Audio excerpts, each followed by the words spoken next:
Aujourd'hui, à Explique pas le gros, on va parler du jeu Ispahan. C'est un jeu de Sébastien Pochon. C'est un History Games. C'est un 3 à 4 joueurs. C'est un 8 ans et plus. Une partie dure environ 45 à 60 minutes. Et notre édition date de 2006. Donc, quel est le thème général? Nous sommes des marchands dans l'Empire perse des années fin 1500. Comment gagner la partie? Le joueur avec le plus de points en fin de partie gagne la partie. Qu'est-ce que le jeu contient? On a notre board central, qui est, soit dit en passant, séparé en 4 quartiers. Le quartier du coffre, quartier du vase, quartier du tonneau et quartier du sac. Ensuite, on a le plateau tour. On a de l'or. On a des dés. 9 blancs et 3 jaunes. On a les plateaux individuels. On a notre jeton premier joueur. Notre jeton de l'intendant. Les marqueurs de jour et de semaine. On a le plateau caravane. On a des cartes. On a 4 types de marchandises. Et finalement, on a les chameaux. Donc, comment c'était le jeu? Premièrement, on va prendre le marqueur de semaine et le marqueur de jour. Et on va les placer ici à 1. Comme ceci. Donc, ici, vous avez le marqueur de semaine, qui est de 1 à 3, et le marqueur de jour, qui est de 1 à 7. Ensuite, on va prendre l'intendant, et on va le placer en plein centre du board, comme ceci. On va trouver notre premier joueur, et on va lui donner le petit jeton premier joueur. Ensuite, chaque joueur va recevoir un plateau individuel. Il va recevoir les cubes de sa couleur, comme ceci. Il va recevoir ensuite 2 pièces d'or. Les chameaux vont rester sur le côté du jeu, on ne s'en sert pas pour le moment. Vous allez mettre le plateau tour à une extrémité du board et le plateau caravane à l'autre extrémité, comme ceci. Une fois que c'est fait, on va pouvoir commencer la partie. Donc, comme je disais tantôt, le plateau est divisé en 4 quartiers. Donc, les 4 quartiers qui sont ici, qui sont séparés par la route. On a l'intendant qui est en plein centre. Tout le tour du jeu, c'est la piste de score. Ensuite, c'est pas mal ça. On va pouvoir commencer. Donc, le jeu se joue en 3 semaines. Chaque semaine contient 7 jours. Donc, il va y avoir des actions à faire à chaque journée. Donc, première chose à faire. Le premier joueur va prendre les 9 dés et il va les brasser. Comme ceci. Ensuite, on va pouvoir les placer sur notre fameuse tour. De quelle façon qu'on va les placer, c'est simple. Le montant le plus bas va être placé en bas et le plus haut en haut. Ensuite, on va y aller en ordre numérique. Donc, 1, les 2 vont aller là, 3 ici, 4 ici et 5 ici. Admettons qu'on aurait eu des 3 ici. Eh bien, on aurait mis les 3 ici et on aurait eu 2 espaces avec rien. Donc, à chaque fois qu'on va faire un lancement de dés comme ça, les ressources, plutôt les quartiers ici, vont être beaucoup moins fréquentés, si vous voulez, puisque ça va dépendre des dés que vous allez brasser. Une fois que c'est fait, notre premier joueur a brassé les dés, il les a placés. Il va pouvoir faire ces 2 actions. La première est obligatoire et la deuxième, juste si ça y tente. C'est bon? Donc, il va ramasser un groupe de dés. Donc, s'il décide de prendre ces dés-là, il va pouvoir faire une des actions qui est ici. Et ensuite, il va pouvoir, s'il le désire, construire. Les actions qui sont sur le jeu ici, il y a 2 actions qui sont sur toutes les stades de la tour. Il y a une action qui est spéciale après à chacune de ceux-ci. Si on regarde ici, le bas, ce sont pour les chameaux. Donc les chameaux, si vous avez 2 dés comme ceci, ou mettons un dé sur le chameau, c'est simple, vous pouvez soit prendre un chameau et la mettre en avant de vous, dans votre stock, donc avec vos pièces d'or, soit vous pouvez bouger l'intendant, ou bien soit vous pouvez piger une carte. Donc, la personne qui prend les dés ici, prend un chameau puisqu'il y a un dé. Si on aurait eu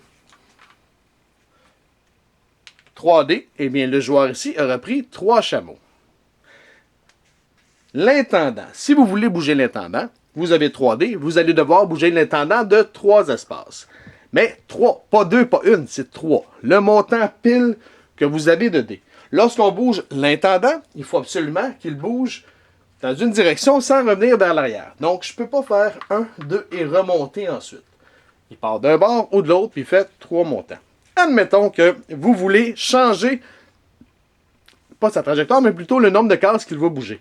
Eh bien, vous pouvez payer une pièce d'or, soit pour bouger d'un dé de moins, ou pour bouger d'un dé de plus. Donc, si je paye une pièce d'or, je peux le bouger de 2 ou de 4. Mais je dois absolument le bouger du nombre que je vais jouer. Donc, si je joue, j'ai 3 dés avec une pièce d'or, c'est 2 ou 4. Si je ne mets pas de pièce d'or, c'est 3. C'est bien. Maintenant, si je veux, je peux mettre 5 pièces d'or si je veux. Je vais l'avancer encore plus ou je vais pouvoir restreindre ses mouvements. Si j'ai seulement un dé et je paye une pièce d'or, bien, je peux faire ce mouvement-là et il va rester sur place. Donc, ça, c'était la deuxième option. La troisième, vous pouvez piger une carte. Peu importe le nombre de dés que vous allez mettre là, vous pigez une carte. Donc, si j'ai 3 dés, je pige pas 3 cartes, c'est un petit peu trop. Vous en pigez seulement qu'une. C'est bien. Donc, pour ce qui est de bouger l'intendant et le pigeage de cartes, c'est une action qui se retrouve sur toutes les cartes, tous les étages de la tour. Si je regarde ici, l'or, eh bien, je vais prendre autant d'or que de dés. Donc, si j'avais 2 dés, je vais prendre 2 pièces d'or. Ou je vais bouger l'intendant, ou je vais piger une carte. Maintenant, pour ce qui est des 4 autres espaces, chaque espace est relié à un quartier. On a le quartier du sac, du tonneau, du coffre et finalement du vase. Comme je disais tantôt, celui du vase, il va être beaucoup moins fréquenté puisqu'il va être plus difficile à atteindre. Si j'ai 3 dés ici, sur le tonneau, ce que ça veut dire, c'est que je peux prendre 3 marchandises que je vais pouvoir mettre sur le quartier du tonneau. Donc, le quartier du tonneau, il est ici. Je peux mettre 3 marchandises. La règle pour la marchandise, c'est simple. Je ne dois pas mettre de marchandises sur un souk qui est déjà pris. Bon, c'est quoi un souk? C'est simple, c'est un groupement de boutiques de la même couleur. Donc, ici, on a un souk de 2, on a un souk de 4, j'ai un souk de 3 et j'ai un gros souk de 5. Donc, si je veux jouer mes 3 fameuses marchandises que j'ai réussi à avoir, eh bien, je ne pourrais pas les mettre sur les roses puisque rouge est déjà là. C'est bien? Donc, je dois absolument prendre un souk qui est libre. Ensuite, si je veux, j'en ai 3, je pourrais décider de mettre mes 3 ici. Même si je ne réussis pas à le compléter, c'est pas grave. Le jaune est à moi. Donc, ça veut dire que les joueurs prochains ne pourront pas jouer sur le jaune ici puisque le souk m'appartient. Si je veux, j'aurais pu décider de compléter le souk blanc et mettre ensuite sur le jaune. Puisque je l'ai complété, je peux en commencer un autre. Lors d'un prochain tour, si, admettons que j'ai décidé de les mettre là, et plus tard, je veux rejouer dans ce quartier-là, je n'aurai pas le choix de continuer le souk que j'ai déjà entamé. Je ne peux pas avoir 2 souks de commencer et non terminé. Donc, si j'en termine un, je peux en commencer un autre, mais si j'en ai un de commencer, je ne peux pas jouer là. Il faut absolument que je termine celui que j'ai commencé. C'est bien? Donc, chaque étage, vous pouvez construire sur un des souks d'un des quartiers. Maintenant, chose importante, lorsque vous allez bouger votre fameux intendant, eh bien, s'il tombe, par exemple, vous le bougez de 2 et il tombe en face d'une boutique qui a une marchandise. Eh bien, cette marchandise-là, on va la prendre et on va l'amener directement à la caravane. Que ça vous tente ou non, ou que ce soit une marchandise qui est à vous ou à un adversaire, on n'a pas le choix. Donc, on prend la marchandise ici, on la met ici. Qu'est-ce que ça va faire? Premièrement, ça va donner 2 points au joueur jaune, qu'on va tout de suite avancer ici. Donc, il va tomber à 2. Et, plus tard dans la partie, ça va lui donner des points supplémentaires selon le nombre de cubes de marchandises qu'on a sur la caravane. Ça, je vais le donner tantôt. Si vous voulez, admettons que moi, là, je suis joueur jaune, puis je ne veux pas enlever mon cube là parce que je vais perdre des points. Si je veux, je peux payer un chameau qui est dans ma réserve et au lieu de prendre ce cube-là, je vais en prendre un de mon stock et je vais le placer ici. Donc, je garde mon cube et je fais mon 2 points pareil, mais je viens de perdre un chameau. C'est bien. Donc, je récapitule. Première action, vous allez prendre un groupe de dés et vous allez faire une des 3 actions qui est représentée sur votre étage. Soit vous allez boucher l'intendant du nombre de dés. Vous pouvez payer un or pour ajouter ou diminuer un mouvement. Soit vous bougez une carte ou bien vous faites la dernière action qui est unique à chacune des étages. Donc, soit ramasser des chameaux, ramasser de l'or, selon le nombre de dés, ou placer des marchandises sur un des quartiers. C'est bien. Maintenant, une fois que vous avez fait votre action reliée à votre dé, vous pouvez construire. Pour construire, vous regardez votre plateau de jeu. Vous pouvez construire un de ces bâtiments-là. Il y a 6 bâtiments. Le coût est dans le bas. Donc, si je veux construire celui-ci, c'est 3 chameaux et 3 piastres. Et je vais avoir cette action-là pour la partie au total. Au complet. Au total. Au complet. Si je décide de construire cette construction-là, eh bien, je vais mettre un cube dessus. Tout simplement. Et je vais avoir ce pouvoir spécial-là pour la partie. Celle-là, c'est simple. Si je construis ici, lorsque je vais ramasser un chameau, eh bien, j'en ramasse un supplémentaire. Ici, si je ramasse de l'or, j'en ramasse 2 supplémentaires. Ici, si je bouge l'intendant, eh bien, je peux le bouger de 1 à 3 supplémentaires, puis ça ne me coûte pas une scène. Ici, à chaque fois que je vais envoyer une des mes marchandises qui va aller dans la caravane, eh bien, je vais en plus piger une carte. Ici, chaque souk à la fin de la semaine va me donner 2 points supplémentaires. Et finalement, à chaque fois que je vais mettre une marchandise sur un des quartiers, je vais mettre une marchandise supplémentaire. Vos 2 premiers bâtiments ne vous donnent aucun point, mais à partir du 3e, vous allez commencer à avoir des points. Donc, dès que je construis mon 3e bâtiment, j'ai 5 points.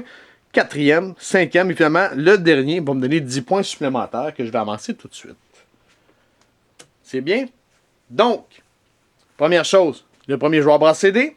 Ensuite, le premier joueur va ramasser une section de dés, un nombre de dés. Il va faire l'action qu'il veut sur les 3 disponibles de son étage. Ensuite, s'il le veut, il n'est pas obligé, il peut construire. Et ensuite, on tombe au joueur suivant. Donc, une fois que tous les joueurs ont ramassé des dés, la journée est finie. Donc, on va avancer ici sur la piste de jour. Et le premier joueur va changer à la gauche de celui qui l'était. Il va reprendre les dés, il va les brasser. Et on va faire ça comme ça jusqu'à temps qu'on tombe à la fin de la semaine. Lorsque la semaine est terminée, eh bien, on va faire un décompte. Qu'est-ce qu'on fait? C'est simple. Je vais vous donner juste un exemple pour que ce soit tangible.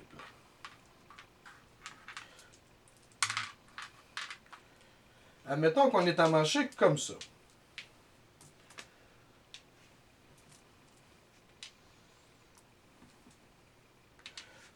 OK, on vient de finir la semaine, donc on va faire un décompte. Premièrement, pour ce qui est de la caravane, c'est simple.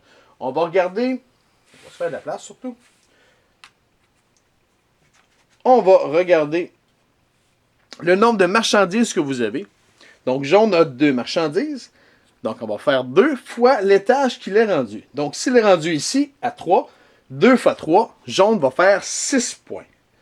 Si on regarde rouge, rouge a 3 marchandises.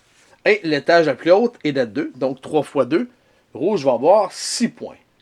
Vert en a 2. À l'étage 2, ça va lui donner 4 points. Et bleu en a 2 à l'étage 1. Bleu va faire 2 points. Une fois que le décompte est fait, on va tout simplement continuer. Donc, on ne touche à rien.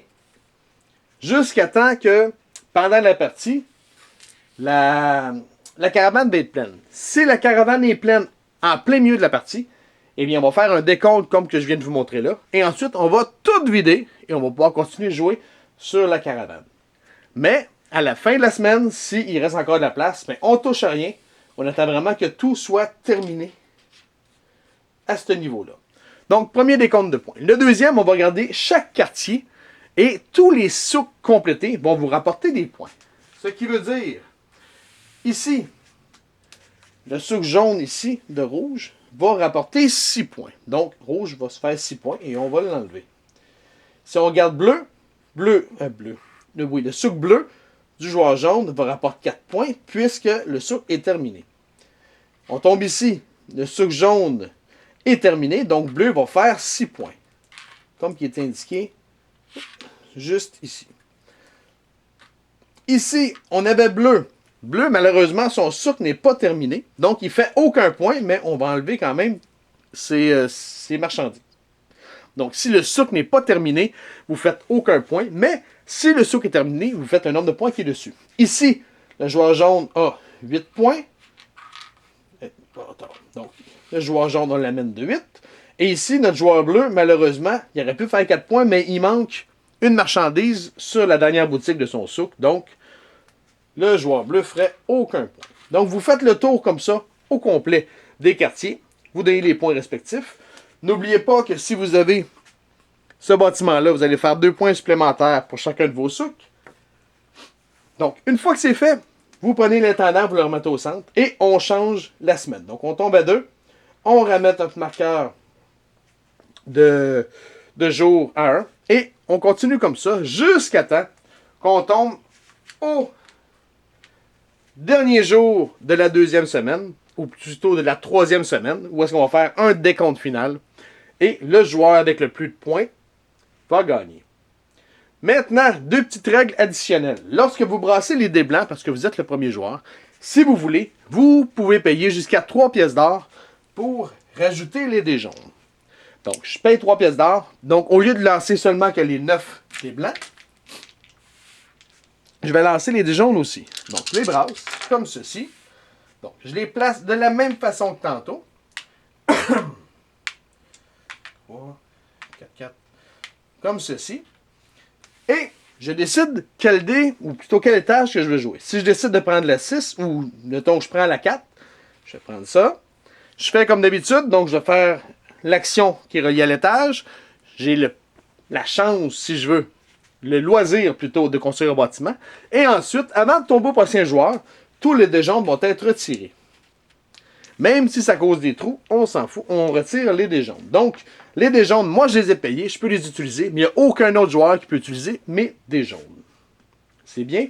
Maintenant, dans la partie, on va pouvoir avoir des cartes. Les cartes ont 2 pouvoirs. Si vous voulez, vous pouvez prendre une carte pour remplacer de l'argent, pour ajouter un cube.